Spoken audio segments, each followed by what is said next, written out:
Hey girls! Painful ingrown nails, unpleasant cracks, and dryness. Familiar with this nightmare? And the summer season of open toe shoes is in full swing. But don't panic.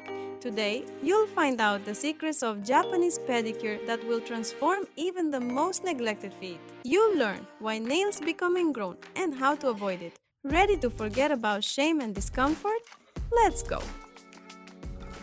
Today for our pedicure, we have these poor feet. What do we see here? The nail plate is very dry and flaking with longitudinal splits.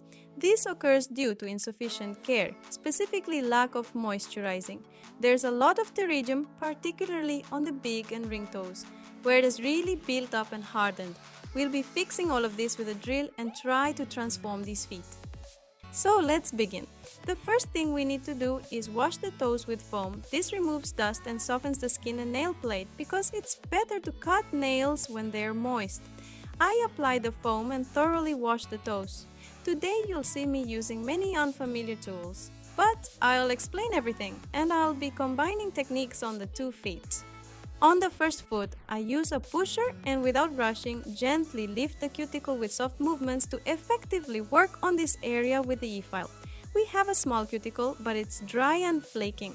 There won't be much cutting with scissors, as almost everything will be removed with the drill. I open the second fold with a metal orange stick. It's also very convenient to work with and in my opinion even more convenient than a pusher.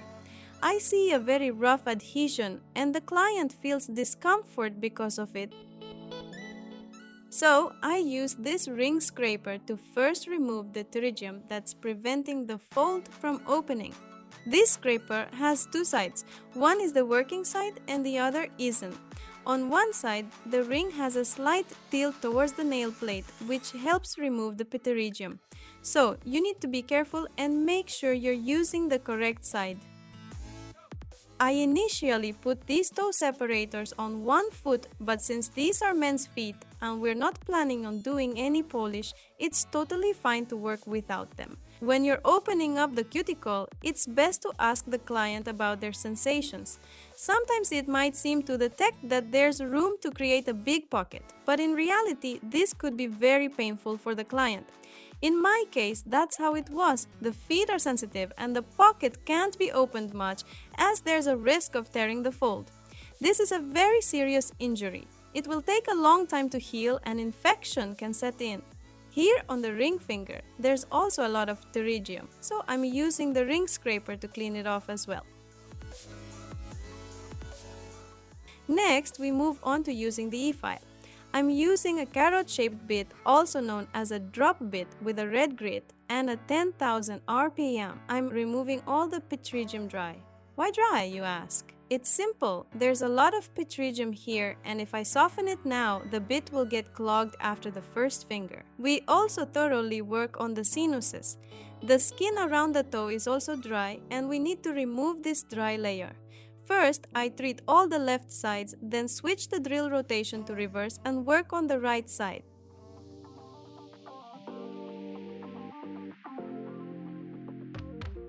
Here in the macro view, you can see how the pterygium is removed with the drill.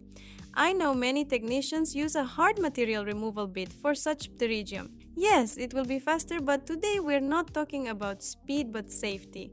With such a bit, you can easily damage the sensitive cuticle and tear it, so I use diamond bits. We're not treating the soles today, but if you're interested in how I treat the sole using electric file techniques, please write in the comments and I'll definitely make another video if I see that you're interested in it. After treating the cuticle with the drill, we still need to remove a layer from the plate and we do this with a file. In my case, this can be done because the nails are too dense and it's necessary to remove these longitudinal delaminations. This shouldn't be done if the nail is thin or of normal thickness because there's a risk of overfiling the plate.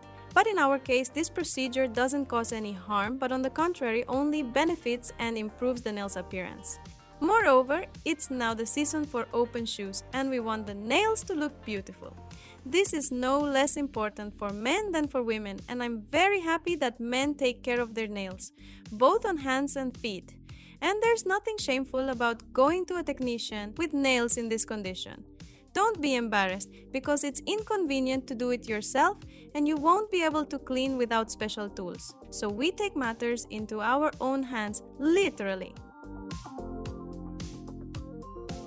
Next, on one foot, I remove the dry layer of cuticle with a ball bit, but dry. And here you can see that it's flying off in some places in chunks, which once again confirms that these feet haven't seen proper and good care for a very long time. So today, there will be a whole set of various pleasant and useful things. After working with the ball bit, you can see a thin layer of cuticle, or rather what's left of it, and this will all be trimmed with scissors. Next, we're going to shorten the length of the free edge. For this, I'll need clippers with a straight blade, specifically straight, because the most common issue in podology is ingrown nails and they occur due to improper cutting. Girls, pay attention when we cut the nail straight like a square. We don't narrow or round anything because these corners that we make round will start to grow into the skin when they grow out, which causes inflammation, suppuration, and a large set of uncomfortable sensations when walking in closed shoes. Even when I was a schoolgirl, I cut my toenails so that they were round. And when they grew out, I suffered with such hellish pain that words can't describe it. I remember well one moment when everyone went out to the football field to play with a ball, and I, out of habit, forgetting about the problem with my toes, kicked the ball with all my strength with my toe. At that moment, sparks flew from my eyes from the pain. I just sat crying and was afraid to take off my sneakers because the pain only intensified. But when I did, of course, my foot was bloody. From that moment on, I started treating this problem. So my dears, never let it get as bad as I did, because it's really a big problem both from an aesthetic point of view and a physical one.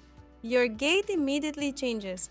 You can't wear your shoe size and you wear a size and a half larger because any contact causes unbearable pain. And don't self-treat, go to specialists and you'll be happy.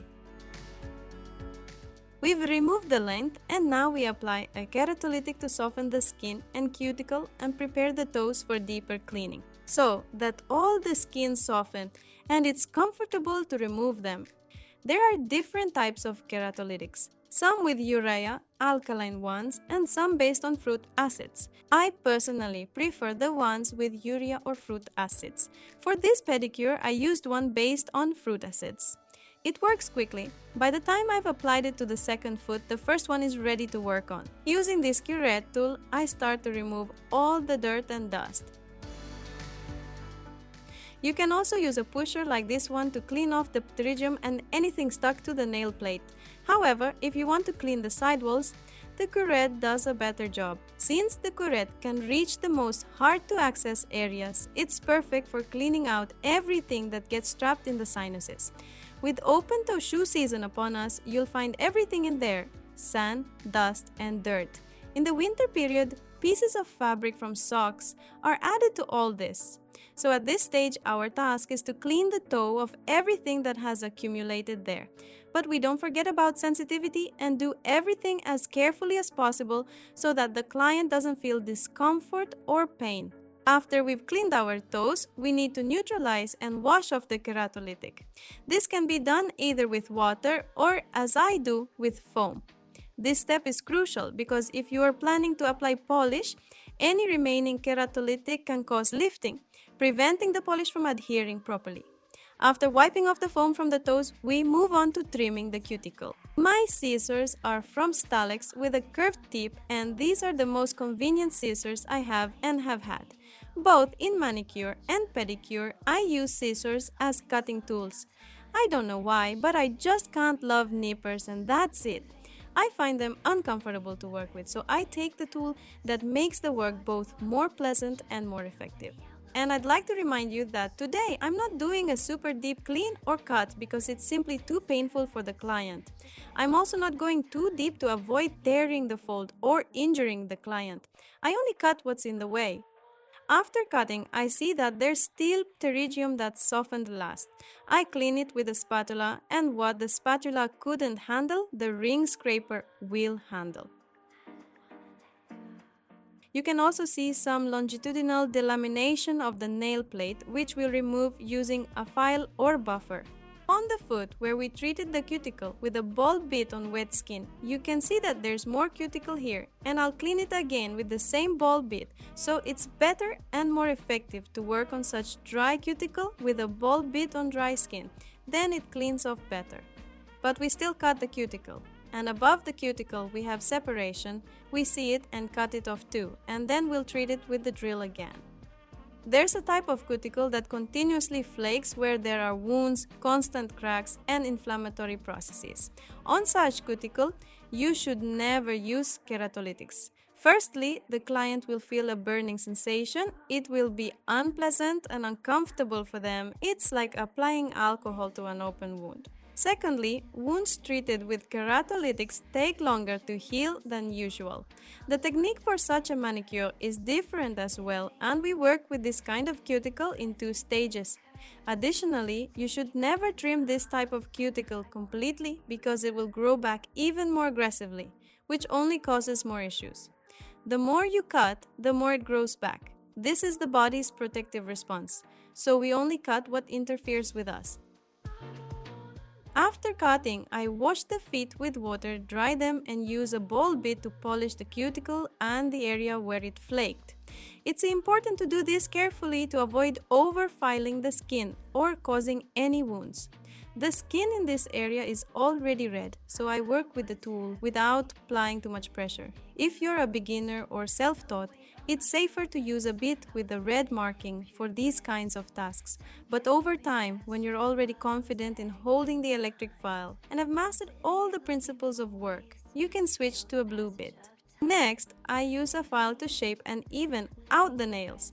My file is double-sided with 180 grit on one side and 240 on the other. We use the 180 grit side for this step, and remember, we're not aiming for round nails on the feet.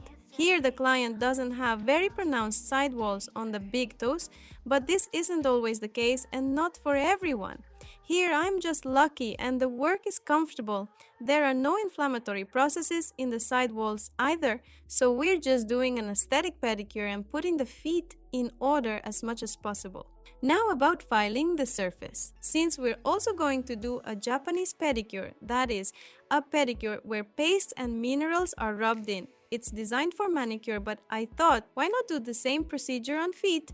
I'll buff one foot with a 240 grit file and the other with a buffer from the set where the grit is finer. If you're aiming for a high gloss finish, opt for a buffer or file with a grit finer than 240. But if you prefer a more matte surface, then a 240 grit file will do the job nicely. Along with surface filing, I'm also thinning the plate and removing these longitudinal splits.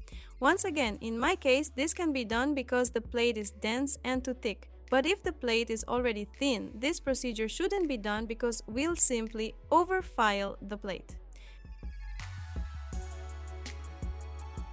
I rinse off all the dust from the toes frequently throughout the procedure to prevent it from getting trapped in the nail grooves. This way, it's easier for us to see what we haven't finished. Some skins unpolish the cuticle and so on. Already, the nails look much nicer without that yellowish tint on the plate. Now, I move on to the second foot using the file to shape the nails and thin the plate just as before. The key here is not to overdo it. As soon as the longitudinal splits are filed down, stop filing. And I move on to the buffer from the Japanese manicure set. It has 2 sides. One mat that is a buffer and the second side is a polisher. With the buffer, I remove the rougher scratches from the file and prepare the plate for applying the first paste. It contains many components that promote nail plate healing, has antifungal properties, and gives the nails an aesthetically beautiful appearance and shine. We apply the first paste. In consistency, it resembles oil or paraffin and smells very, very pleasant. Taking a small amount with a special spatula, we apply it to each toe, and with the same buffer, but with the other side where the polishing coating is, we rub this paste into the nail. The paste fills micro cracks and nourishes the plate. You need to rub thoroughly so that every corner of the nail is covered and well worked with the buffer, then we'll get the effect we need. The process of rubbing in the first paste takes about a minute and a half per foot. By the magic of editing, I won't keep you waiting so long. Next, we apply the second paste, which is like a very fine acrylic powder. This paste is loaded with minerals that, when combined with the first paste, create a laminating effect and add a beautiful shine to the nail plate. Using the same spatula, I spread the dry paste over the nails, allowing it to soak up the oils we applied earlier. Then, with the second buffer from the kit, I polish the plate. This buffer has a suede surface which is perfect for buffing and helps the products penetrate deeply into the nail. Just like with the previous paste, we thoroughly polish the plate to evenly apply the paste and rub it into the plate. The process takes about 1.5 to 2 minutes. After polishing, I wash the toes again to remove the remains of the paste and dry them with a dry towel or dry wipes. At the end, I apply another healing oil. It also has anti-inflammatory and antifungal properties, nourishes our skin and makes it moisturized. And this is the transformation of the feet we've achieved. Write in the comments how you like the effect of our treatment and if you use Japanese pedicure sets. I also recommend watching the video about men's manicure. There's a lot of useful information to learn there too. You can see it on the screen now. Also, don't forget to subscribe to the channel and like, and I'll say goodbye for now. Bye bye beauties!